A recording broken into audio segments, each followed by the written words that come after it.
Welcome, everybody, to Midday Magazine for this Thursday, February 27th, 2025. I have your host, James, here. We're joined right now by our great friend, Janelle Weir, horticultural educator with UW-Madison Extension. Janelle, I've been so excited all week for this interview, but as excited as I am, my father is much more excited. I joke all the time, and I mentioned this in jest a little bit, but I really do learn whenever you join us. My father, though, he writes stuff down. Like, he's got notes from you from, like, years ago, especially when it comes to working out in the yard and some of that. You really opened him up to a lot of those things. No Mo May, some of these things. Like, he wouldn't hear me out, but he listened to you. So let's educate, let's have some fun, and get into a great one today, pruning woody ornaments. This is an interesting topic. Yeah. So, a lot of people get nervous when they are thinking about pruning any sort of woody plants. So I'm talking your trees and your shrubs, right? People get nervous, and I gotta say, I'm right there with them. So I was really, in another lifetime, I was a greenhouse manager at a local garden center. And I had some science background from college, but that's where I really cut my teeth in learning about annuals, perennials, vegetables, all sorts of plants. But an area where I didn't have responsibility or maybe accountability was having a knowledge base in the woodies. So for a long time, I've kind of shied on, learning about them, and then also taking what I've learned and experimenting in my own yard. Ooh. So, so I totally appreciate people's reservations when it comes to pruning and just not really sure, what you need, what you should be doing, right? But the information really isn't that difficult to understand. And I think once you really start to just get out there with the pruners, when you know when to prune, when you know the appropriate techniques, it becomes a whole lot less scary. And that seems like a great place to start, Janelle. So why prune? Why would you do something like this? Yeah. So, there's a handful of really good reasons. So number one, if we've got a really thick, I'm thinking in particular shrubs, right? But it's going to be true for trees too. But when we've got your shrubs, picture like a lilac, right? If it gets really thick and overgrown, it's going to be more susceptible to your septoria disease or powdery mildew. And this isn't true just for lilacs. It's going to be true for, many of your woody ornamentals. You want to prune because you're going to reduce insect and disease pressures. Another reason why you'd want to prune is just simply to maintain the shape of the plant. Perhaps it's growing a little bit larger than what you want it to be, right? So a lot of times there's some different types of pruning techniques that can help maintain the size as well as the shape of the plant. Another reason that comes to mind is, and here I'm thinking about that overgrown lilac again, right? We're going to use that as an example, but this could apply to all sorts of other plants. A lot of times you want to prune to either maybe it's not flowering as nice as it used to, and doing a nice pruning is going to invigorate either your flowers or fruits in turn, right? Also, a lot of times we're growing plants. By pruning, you're going to increase the vigor of the plant. So I'm kind of thinking in particular dogwoods, right? Red twig dogwoods. And as those canes get older, they're not that beautiful red color anymore. They tend to kind of turn gray, right? But if you want that beautiful winter interest of the red color on those twigs, you're going to want to prune out those older canes every few years. So a lot of really good reasons why we want to prune. Oh, one other one comes to mind too.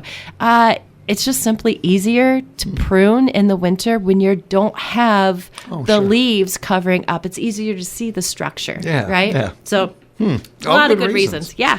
And as far as now being a good time to do this, you touched on that right there. Yeah. That's a good part of this. Right. Yep. The other reason is everything's dormant right now, right? So our trees and our shrubs are dormant, but guess who else is dormant? the insects and the diseases, right? Yes. Yeah. So when we're pruning, we're literally cutting a wound into the plant, right? If everything's dormant, then there's less of a risk of the plant becoming infected right away. As everything wakes up in the spring and the plant comes out of its dormancy, it's going to be able to seal up that wound pretty quickly. Very interesting. Oh, cool. I see that again. Learning. I'm learning right here. That's awesome. I didn't understand that. As far as things not to prune, are there certain things that we should stay away from? Oak and elm and things like that. So right now is really the very, very, very, very, very best time. I mentioned, with diseases and insects, dormant pruning is really preferred. For all of your woody ornamentals. It becomes incredibly serious when we're talking about elms or oaks. We really want to prune before the temperatures reach 50 degrees. And the reason why is oaks are susceptible to oak wilt. The elms that we have left, those are susceptible to Dutch elm disease. And so and one of the biggest vectors or ways of transmission for these trees to get those diseases is these sneaky little beetles, right? And those beetles are only active when the temperatures are above 50 degrees. So, and there have been studies done where on oaks in particular, they wanted to see, how quickly the beetles would become active and infect an oak if they, if one, was injured inside the forest. And so they cut, and they did multiples of these, but they cut an oak, and what they found is it only took the beetles 10 minutes to find the wound on the oak. Yeah. So if they're around, they're going to find it, and they're going to find it pretty darn quickly.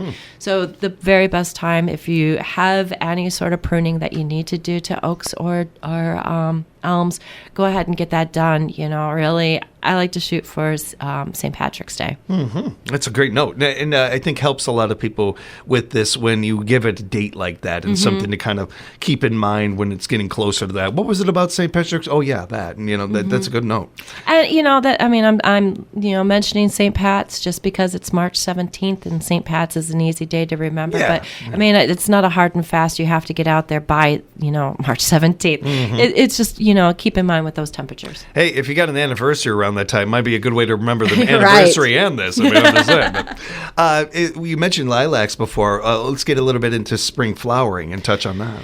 Yeah, so the general rule of thumb when it comes to pruning plants is going to be prune them when they're dormant. But if you've got something that flowers pretty early in the season, so that's going to be your forsythias. Those are those shrubs that become that beautiful. They're like the very first things to bloom in the spring. They're beautiful yellow shrubs.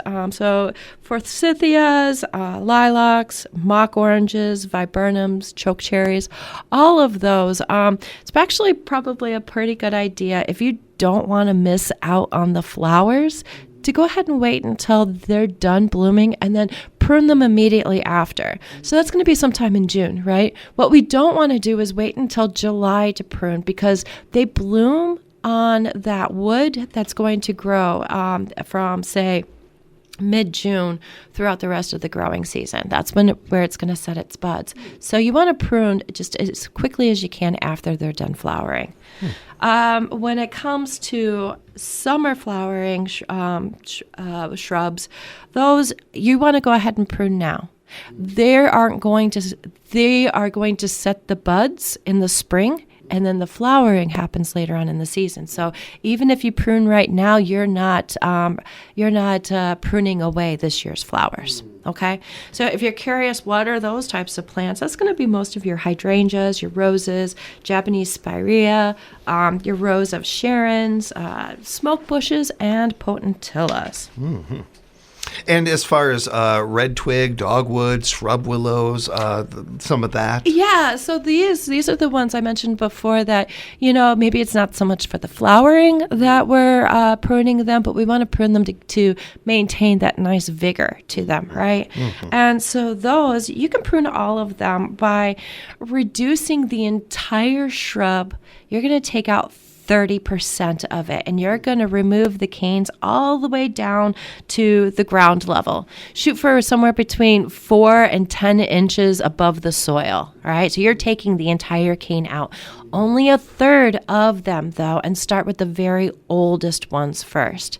So at the beginning of our conversation, I mentioned, I've been slowly starting to get a little bit more bold in my landscape. I've got a shrub in my yard, and, it's kind of... I'm just going to go on a tangent for a second. Please. So my house was built in 1931. I live in pretty close to campus in Stevens Point. And I found out that my house and my neighbor's house was built by two sisters. Oh. And I think I've mentioned this in the past in this shrub this hedge that I've got.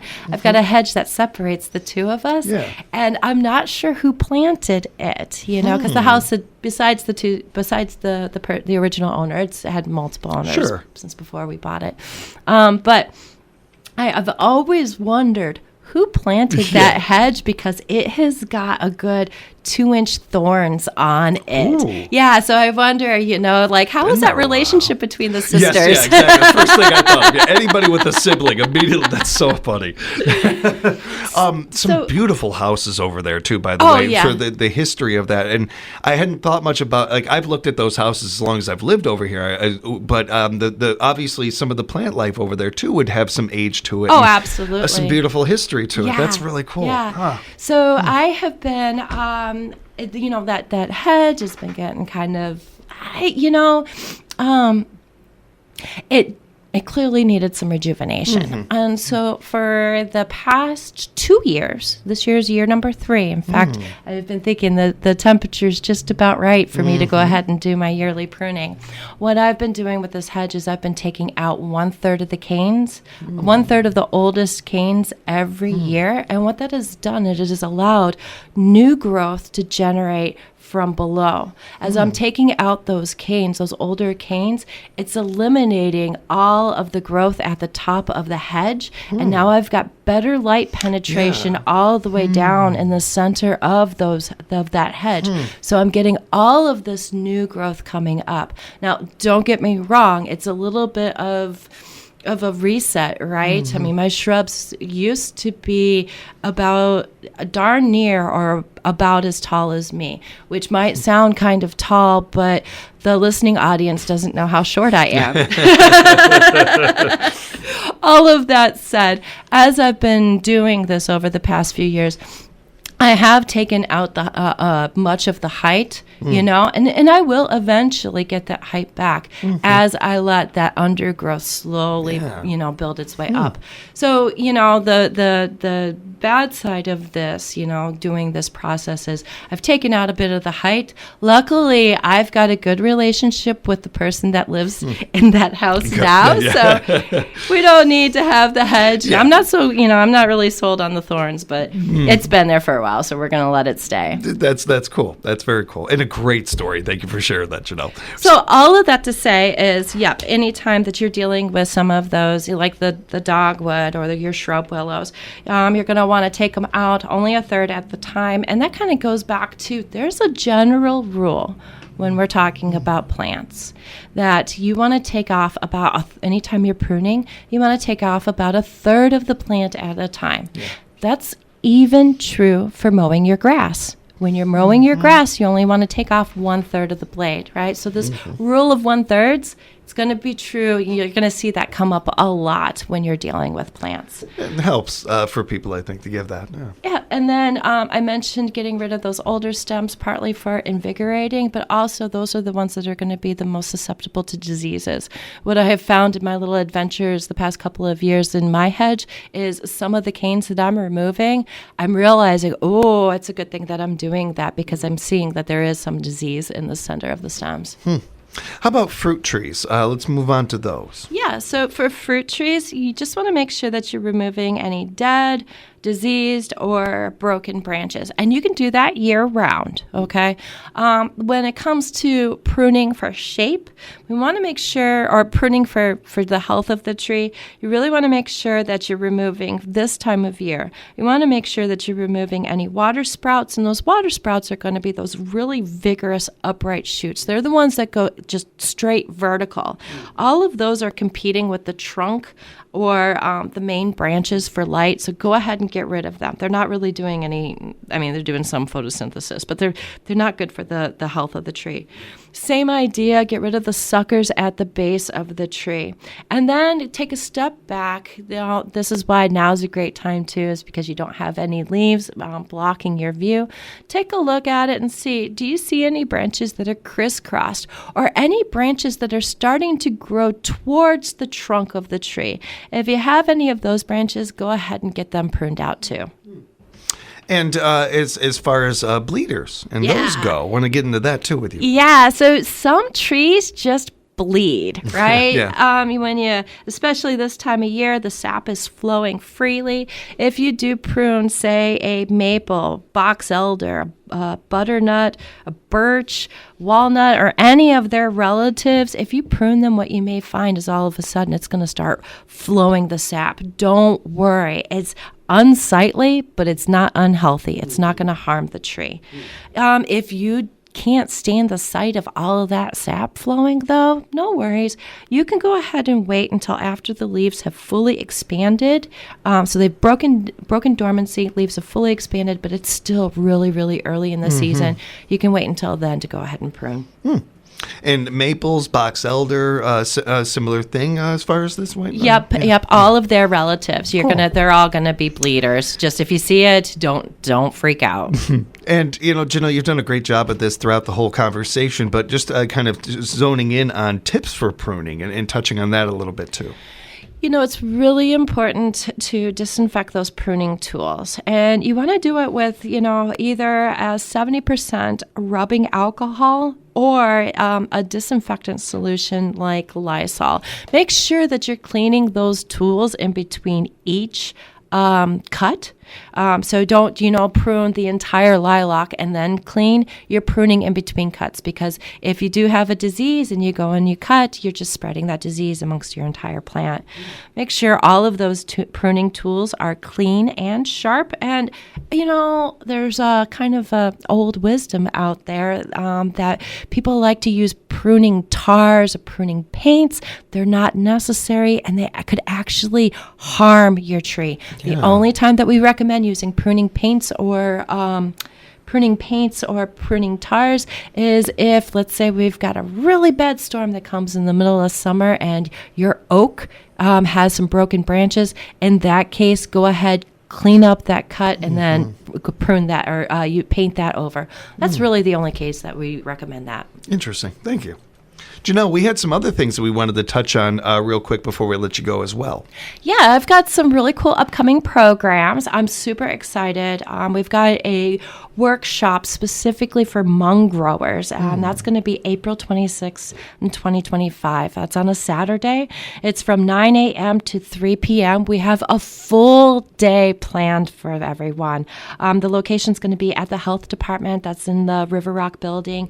That's on West Jackson Street, 111 West Jackson Street, on the 3rd floor here in Wisconsin Rapids. Now, the reasons why I'm so excited about this, the USDA and FSA is going to be coming and talking about resources, including grant opportunities for small farmers that Hmong growers, absolutely can and should be taking advantage of.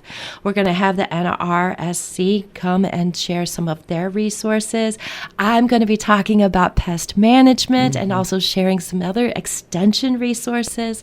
And then my colleague from Extension, Gao Nu Tao, will be sharing a little bit about farm leases, an intro to farm lease, and then as well as record keeping, because that record keeping is so essential in the being eligible for the grants, right? Yeah. So it's really an exciting full day. I'm really excited about this. That's a great opportunity. That's going to be April 26th. You can call down to the Extension office here in Wood County if you've got any further questions. And want to wrap up with a really fun one as well. Ask your gardener questions live. This is a really cool idea, Janelle. This is so cool. So this is kind of, if you're familiar with NPR's or WPR's Garden Talk with Larry Mueller, it's kind of the same idea. So we've got some experts, like straight up experts from UW-Madison.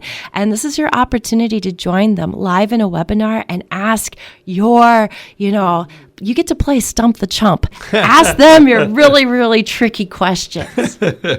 That's a great opportunity. When you join us, and certainly other members from Extension, we get to cover so much. But we know that people out there may have these gray area questions that you just don't have an opportunity or hear the information. Here is a opportunity where there's no middleman, there's nobody in between. It's not an AI you're asking. You're talking straight to a live person. Yes. And so, great. Like you got those say, hey, I'm thinking about doing this. It's a great opportunity to be able to do that. A really good idea. I'm looking forward to that one. And that is, again, coming up on March 17th. And then real quickly, as we're wrapping up, Growing Healthy Plants, Basics in Plant Disease Management is also coming up in March. This is another incredible opportunity, free opportunity. All of these events are free. Yeah. The free opportunity, this one's going to be March 26th, 6:30 to 8:30. Dr. Brian Hudelson will be sharing the basics of plant disease management, and he is really and truly the plant disease guru for the state of Wisconsin. So if you are really passionate about plants and you're confused about plant diseases, this is an incredible opportunity to learn from one of the premier people in plant diseases in our state. We learn every time you're with us, Janelle. Another one of those check mark. I learned today, and I love it, and I appreciate it so very much. If people have follow-up questions, would like to know more, how can they reach you? Well, easiest way to get a hold of me is just directly through email. So it's my first name dot last name. That's JANELL.WEHR@WISC.edu.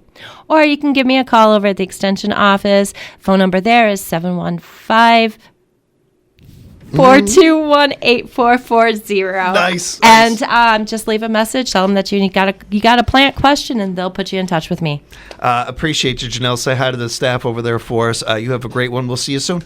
Thank you. We'll have more Midday Magazine for you on the way here at WFHR.